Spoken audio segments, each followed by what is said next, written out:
Welcome back to Recruiting Blitz. My name's Tim Verghese. We appreciate you guys tuning in. Before we get started, be sure to like this video, subscribe to our channel. We're in the middle of July. Not a whole lot happening. Obviously, some commits over the weekend.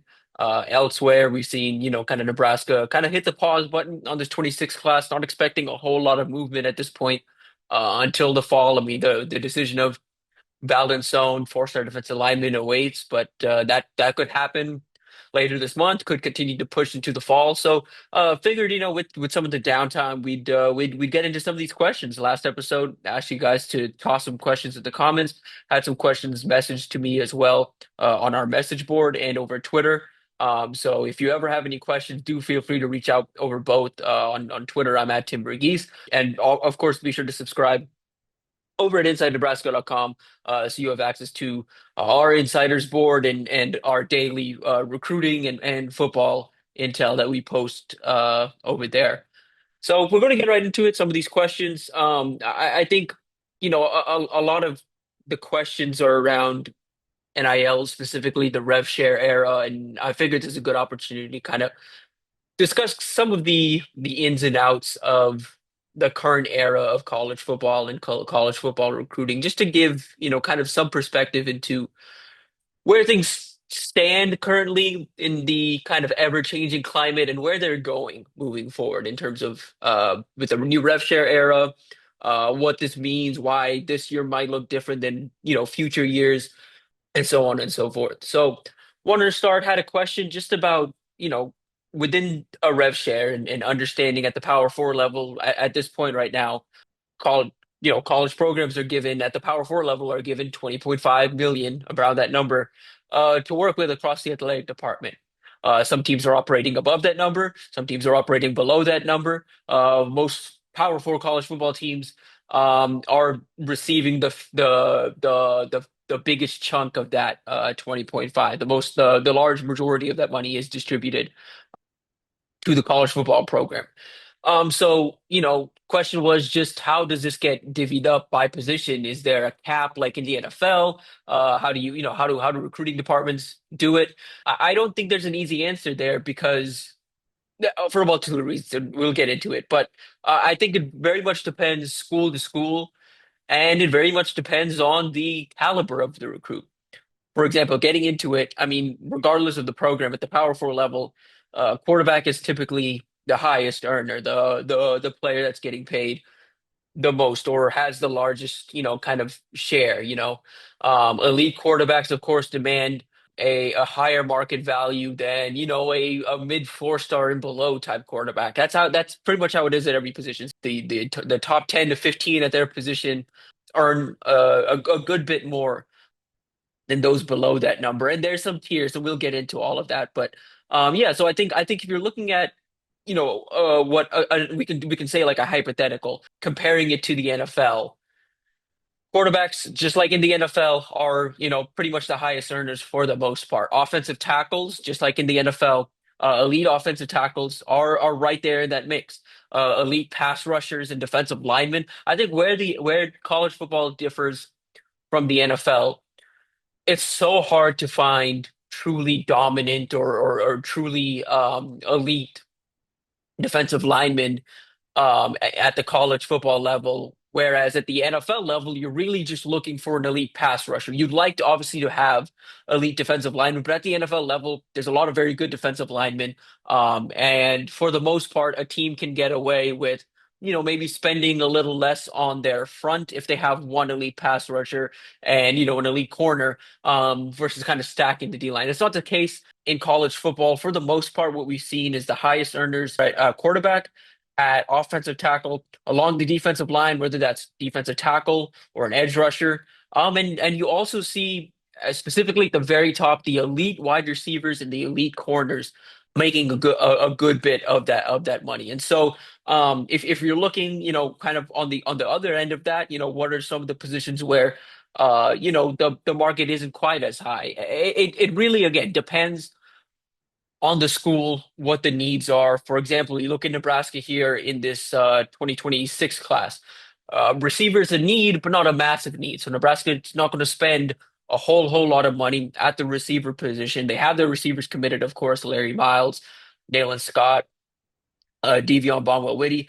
Those are the three receiver commits. They weren't trying to go and spend a whole lot of money on that position, considering who they have in the room, considering how much they've spent on the current room, and you know how young that room is. So receivers, one, Nebraska didn't spend as much as other programs this cycle. Running back's another one where, for the most part, teams aren't going to spend, just like in the NFL. Running back is not, from at least an NIL standpoint, a very valuable positions besides the top one to two running backs in the country. And I do think this is a notable caveat just in terms of all of this. We talk top 10 to 50 by position in general. If you go look, whether it's on three consensus, whether it's another competitor's consensus rankings, for the most part, there's usually a group of 10 to 15, depending on the cycle, 10 to 15 consensus five stars. The players that everyone agrees are five star, everyone agrees are the elite of the elite in that class. Those players, regardless of positions, are very, very high earners. Those are the, and look, you look in this 26 cycle, for example, just naming a name. Tyler Atkinson, linebacker. Typically, linebacker is not a position that is very high earning in the NIL sense. In the rev share era, linebacker is a position that most teams feel they can kind of find and address at a fair value. Tyler Atkinson is going to be an exception this cycle. That's a linebacker people truly believe is a game changer. A guy that kind of has drawn some comps to a Jihad Campbell, somebody like a Harold Perkins, like a truly like elite linebacker that can rush the passer, drop into coverage, can do all these different things. You build a defense around a guy like him.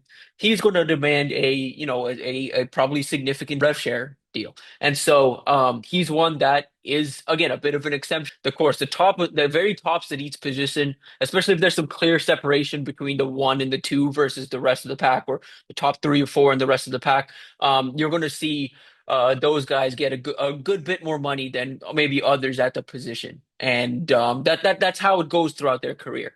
I hope that makes some sense. And yeah, again, I think getting back to some of these lower level owners, we talk running back, linebacker, safety, just depending on the school. Some schools, feel like safety is a position they want to have. It depends, again, very much depends on the scheme. And that's the big difference, I think, between college football and the NFL right now when you talk about these hypothetical salary caps and how this all exists.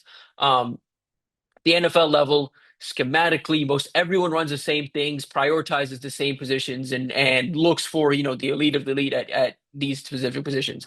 In college football, there's a lot more variety in scheme, and there's also a lot more variety in body type and just what the roles that are being asked of. Like a safety in Nebraska scheme may not do the same things that a safety in, say, USC scheme does, or a safety in Texas scheme does. So it's very dependent on the school, but safety is one of those positions that at certain schools are a high earner, at others not so much. So Nebraska, they are really trying to find one game-changing safety here in this 26th cycle. So they're going to be willing to spend as well. Maybe not as much as other schools are willing to spend on that position, but they're willing to spend. They're going to be, kind of aggressive in the pursuit of that kind of playmaking safety. That's something that, again, schools are going to have to navigate, and some of these numbers are a little excessive right now because of front loading. Something I think to keep in mind. Again, I had another question that was asked just about, again, this transition when I talked a lot kind of before rev share was a thing, and how this was going to help settle the market a little bit, and we still haven't started to see that yet, but we will over the next year.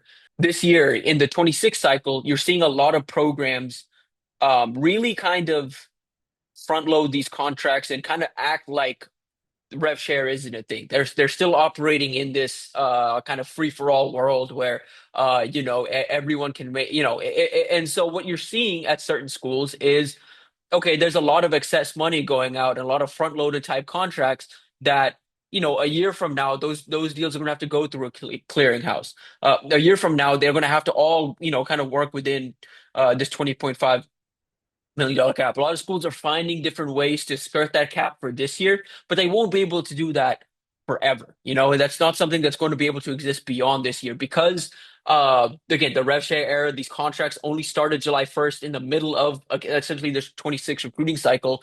A lot of these guys aren't signed deals and agreed to deals before all of this, and so they're getting this money up front, and down the line, that money's going to cut down. So the point I'm trying to make is eventually what you're going to see is something of a balanced budget and something of a fair market value by position and by school at the Power Four levels and specifically the Big Ten and SEC. And at the end of the day, um, you know, money isn't the only thing. I know a lot of people, and I saw it in the comments last week, kind of look at college football, look at where it's going, and can maybe dismiss everything as this all comes down to money. I can tell you firsthand from talking to these recruits constantly, from talking to these schools constantly, relationships matter more than ever. At the end of the day, especially when you're recruiting at the level Nebraska is recruiting at the Power Four level, the money for the most part, again, for the most part, the money for most of these guys across the board is fairly even. There are a couple recruitments where, okay, there's a real big outlier offer out there, or there's a real, there's a bidding war and it comes down to a bidding war. But for the most part, the money's pretty even. Most of these recruits kind of realize one, the money's even, and two, the big money isn't at the college level, the big money's at the NFL. So they look for the best relationships, they look for some of the most important, the best development. They look for the best facilities. They look for everything else. They look for the total package. And right now, Nebraska has the opportunity or has the ability to kind of offer something of the best package, or at least a package when you consider everything, the development, the opportunity to play in one of the big two conferences, the facilities, on top of, kind of the NIL resources Nebraska has. You combine that, Nebraska is pretty competitive with most schools in the country where things get where people get lost, and I understand that as a fan, where it can get confusing is when you see what Texas Tech is doing right now. When you see and you can maybe think, oh, it only comes down to money. Not necessarily the case. In Texas Tech's case, they aren't just straight up bagging guys sight unseen. That's not what's happening. They're building these relationships, and then in order to get over the top of these recruitments, they have the NIL resources to say, okay, we're going to come over the top with the highest possible offer. Maybe we were counted out at one point, but we're coming over the top after already having built this relationship. And so I hope that offers a little clarity on where things are going. I can say this too, in this 26 class, some of the biggest upsets we've seen on the trail have been players turning down money to come play at Nebraska or come play at a school, not Nebraska necessarily, but it's to go play, at the school they want to, the school they had the best relationships at, the school they feel is going to develop them the best. And especially at the very, very high levels, your Ohio States, your Georgias, your Texases, the programs right now that have a on-field or recently have an on-field positive trajectory and are in that championship conversation year in, year out. Michigan, I think, is in that mix as well. Notre Dame as well. Those schools, because they are competing at such a high level, they can afford to not be the highest bidder and still win some of these recruitments because they have the the development on their side. They have the championship contention on their side. They have the facilities on their side. And that's why I've stressed so much that Nebraska year three, why it's so important for them to win is to get over that hump, to in order for them to get where they want to go and be able to kind of win some of these recruitments more consistently. They have to start winning on the field because wins come, recruits are a lot easier or a lot more comfortable taking maybe a lower bid or taking, a fairer deal to go play for a school they know they're going to have an opportunity to compete for national championships at, and a program they know they're going to have, get developed and have an opportunity to play at the next level afterwards. And so that's kind of where things are at right now. And as far as where things are going moving forward, like I said, I think after this year, after this 26 cycle, you're going to start to see things start to even out. Across the board, money's going to be relatively even. It is going to, again, more so than it already is now, come back to relationships and come back to which schools offer the overall best situation for long-term success. That's coming in at least in my opinion, the way I kind of see it. And it also helps on top of everything. It also helps that a lot of these recruits in the 27 and 28 class and moving forward are very educated in the process now. They're very educated about NIL. They're very educated about financial literacy, and they understand, what the priorities are. That wasn't the case when NIL was first introduced. That has not been the case these last few cycles. You have seen, recruits and recruits, people around recruits who are misinformed and who are a little confused and don't really know how to go about the process get misled, and that's why we've seen so much portal jumping, why we've seen so many different things is, they fall for something and it's not their fault. They're not, just not properly, um, don't necessarily have the proper resources around them or don't necessarily have the proper guidance to make the right decision, but they're, maybe misled by some false numbers by a program that, is not able to actually put that in writing. They end up at the school, the money doesn't add up, they end up at a portal. And, so many, many such cases. This is something that has unfortunately happened time and time again recently.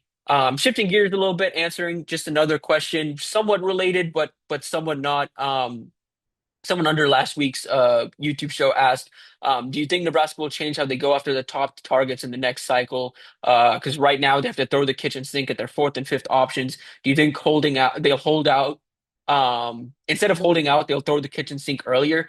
Not necessarily. And I want to say Nebraska isn't throwing the kitchen sink right now at backup options. Numbers are limited here in this 26 class specifically, and even if they weren't, Nebraska is being very careful with who they let on the roster and their evaluations. They're not going to take, they're not going to take a body just to take a body. Say they need to fill a linebacker spot. They're not going to take a linebacker just because they need to fill the linebacker spot. What they're going to do is they are going to stay in the mix for their top of board targets, and they are going to, try and flip those guys away, or try and circle back and land them in the fall, while also kind of keeping some options warm. Kind of lower level target they see could potentially play, but they're never going to take a guy just to take a guy. I don't think that's the staff, especially not anymore, not with the 105-man roster limit in place.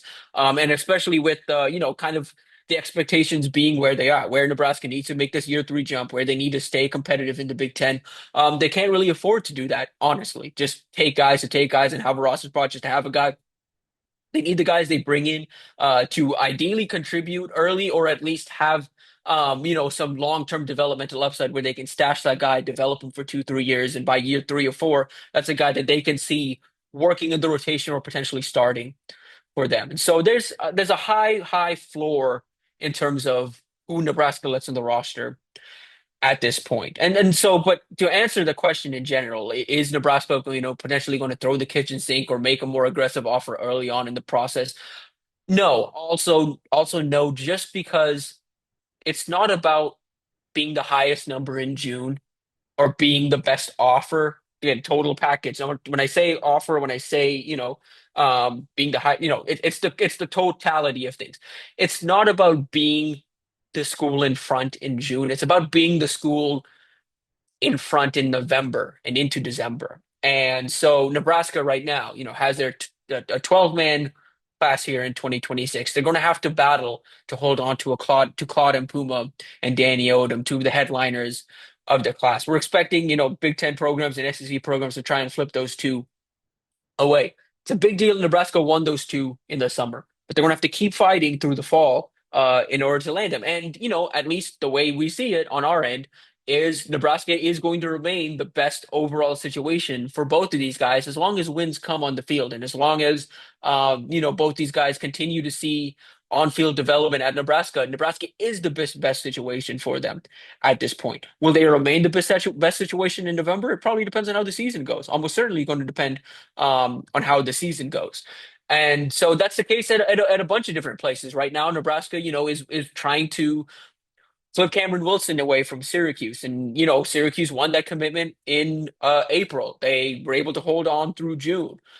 Come November, are they going to be the best overall situation for Wilson? We'll see. So Nebraska is hoping, and that's what Nebraska has been calculated and what they've done in some of these recruitments, is they're patiently kind of biding their time, keeping some of these recruits warm, maintaining the relationships, strengthening these relationships behind the scene, and then banking on, okay, if we win, and I'm talking from the staff's perspective here, if we win in the fall, these recruitments are going to be easier to win. We can circle back on these guys a lot more aggressively, and that's the strategy here in 26. Why you've seen them kind of press pause here for the summer. Why they haven't really pushed for anybody coming out of official visits beyond the guys that they really wanted.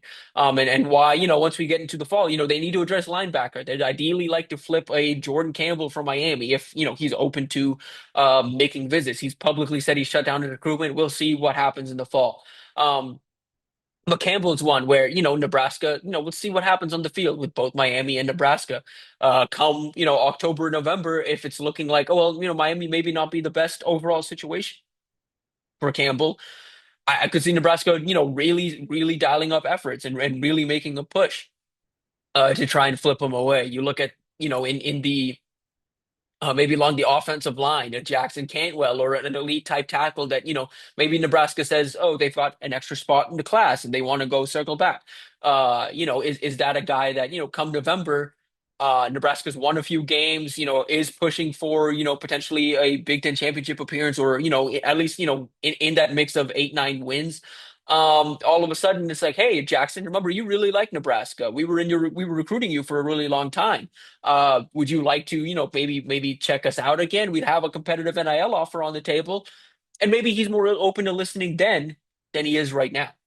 So that's kind of the way Nebraska's approached at least this 26 cycle and how I expect them. Again, it's different because 27 they have had a bit of a runway and have had some time to kind of put this board together and really get these guys on campus first and really start to court them moving forward. But that's the strategy now is you know yeah, get the majority of your class secured in the summer because most of these guys, the other part of this too, most of these 26s and next summer is going to be 27s. Most of the guys in the summer before their senior year are looking to put their recruitments behind them, are looking to be done with the process. The reason you're going to see a lot more of these, like another busy fall of flips, just like last fall, is because a lot of these contracts are front loaded and a lot of these numbers aren't as legitimate as they seem to be here in the summer. We're going to get closer to the fall.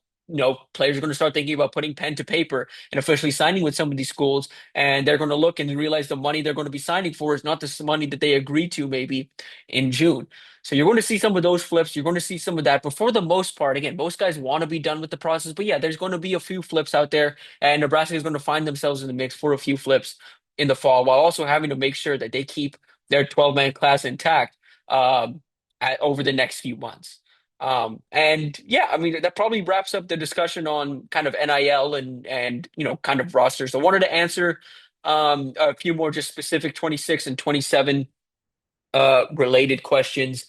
Had a question about the offensive line. We just talked about Campbell. Had a question about offensive line. Is Nebraska going to go after another offensive line here in this offensive lineman here in this 2026 class? Potentially, I think if the right one's out there, I think if they find a either a swing guy that can play tackle or guard like a Leon Noel or a Hayden Ainsworth, another one of those types that they feel really strongly about, like a Javion Cooper who's currently committed to Syracuse, who visited or made an official visit last month. If that's something that makes some sense for them, I think if, like I mentioned, if there's a big fish like a Jackson Cantwell or even another like elite type offensive tackle that's out there that they feel they can kind of get in and could potentially start early in their career. I think that's another one they would look to, a kind of impact type tackle prospect to kind of pair with Claude and Puma, who again has impact tackle ability, but likely needs maybe a year or two to keep working, developing his technique. I think that's something to look at going into the fall. But at this point, I think they're pretty comfortable with the four-man offensive line class they have. I think, especially with the class numbers being what they are, they're not going to go seeking out a fifth offensive lineman unless, again, the right one happens to, show interest in Nebraska as well. Another question was just, kind of what to make of the Valdon Stone situation. Does Nebraska, what can Nebraska do in that recruitment to potentially win? I don't know what more they can do. Again, it really is something that they've done everything right. They've done a lot right, and maybe they do still ultimately come out on top. But feel like the draw to the SEC is very real, specifically the draw to Georgia. is very real. And, is it does Nebraska maybe offer some of his PPI, teammates, some of the guys that, are also international prospects, if they offer them and give them spots on the roster, would they come with? Potentially, I don't think that that's all of much of a makes all that much of a difference anymore at this point in the recruitment. I think he's as close to a decision as he's been. And even if he isn't, regardless, I do think this recruitment's going to go out into the fall. So Nebraska, I think, honestly, just stay patient, keep doing what you're doing. It's not about winning again. Like it's not about winning the recruitment in the summer. It's about getting the signature. Nebraska's done a lot right. Nebraska's connected really well with his family. Um, the coaching staff, EJ Bartel and Matt Rule and Terry Braden specifically, those three have done a really good job building a relationship with Stone and the people around him. There's a lot of trust, between Stone and Nebraska's staff. Ultimately, I do think for Nebraska, some results on the field in the fall would help. Even if he commits elsewhere, if you can put some results on the field, if you're able to get a productive season out of a Williams and Winari and a Keona Davis and a Riley Van Poppel, if you're able to show defensive line development this year and are able to show that, hey, Valdon, you can come in, be an instant impact type contributor, also get developed to potentially become an NFL player down the line, I think that would help a lot. So Nebraska had some things they can continue to do, but they've done a lot right so far, and really, there's really nothing. There's nothing within their control that they can do anymore besides winning in the fall. I had a question just about 27. Does Nebraska potentially look at a potential second 2027 quarterback with Trey Taylor committed and obviously in-state talent, Braylon Warren, Nebraska legacy in the state on the rise? Um, Probably not at this point. I think Trey's the guy. Again, something would have to change there, and I don't think it is at this point. And I spent a lot of time around Trey in June. Him and his family have, assured me multiple times, as long as Matt Rule and Dana Holgers and this staff is at Nebraska, he's coming to Nebraska. And not just that, he's locked in. There's no plans of, put it like there's no plans of even transferring early in his career or anything. He wants to at least spend, like really spend the time and learn the playbook and learn the program first before making any of those type of decisions. So he's locked in. He's a vocal peer recruiter. He's doing what he can to help build out the class. And on the flip side of it, I think Warren understands that. Warren kind of understands kind of his recruitment's going to take him a different path, probably take him out of state, probably take him potentially, out of the region potentially as well. He's got, some very good options nationally. He's going to keep, picking up offers, especially if he has the junior season. I think he's capable of. Um, and it's tough, obviously, like tough that, an in-state legacy, especially one as talented as Braylon Warren is probably not going to get the opportunity to play at the program he, grew up following, the program that his dad played at. That's the unfortunate, kind of case with when you start to produce talent and when you are in a position like Nebraska is.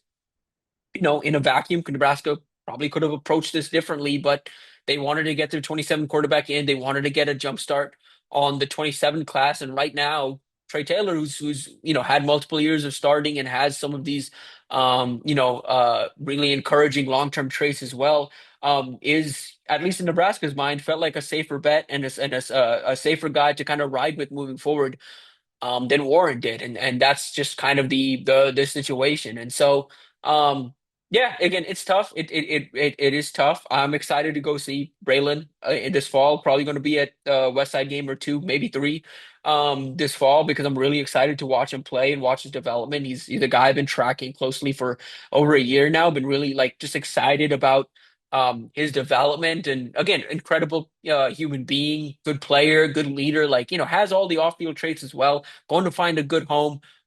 Very excited to continue following his career, but yeah, it probably won't be at Nebraska, and that's is what it is. And as for Nebraska, again, like with the QB situation being what it is, it doesn't really make a whole lot of sense, even if it isn't Warren, to add a second 27 quarterback, as long as every quarterback that's currently on the roster or set to come join the roster, like a Dayton Raiola in 26, is still on the roster come 27. So again, plenty of time for that to play out, but at this point, I don't think a second 27 quarterback makes a whole lot of sense for Nebraska. Um, Other than that, I'm trying to think if there was any other questions I'm missing. If there's any other questions you're interested in hearing my opinion on, or anything else you're interested in, do feel free to drop me a message either below this video or hit me up on Twitter, hit me up on our insiders board. I'm available, always happy to answer some of these questions. We'll do one of these probably next month as well. Maybe do a little more. If you guys like this, we can do a little more of this moving forward. I know once we get into the season, there's so much happening that we don't really have time to uh talk mailbags here because there's so no talk mailbag here because there's so much else to talk about. But if you are interested, do let me know. I'm always happy to answer questions. That'll about do it for us. We appreciate you guys tuning in. We're gonna get a really fun guest on next week. Break down some film, go over some of our favorite Nebraska 2026 commits, 27 targets, and maybe even some 26 targets as well. Appreciate you guys tuning in. We'll be back next week.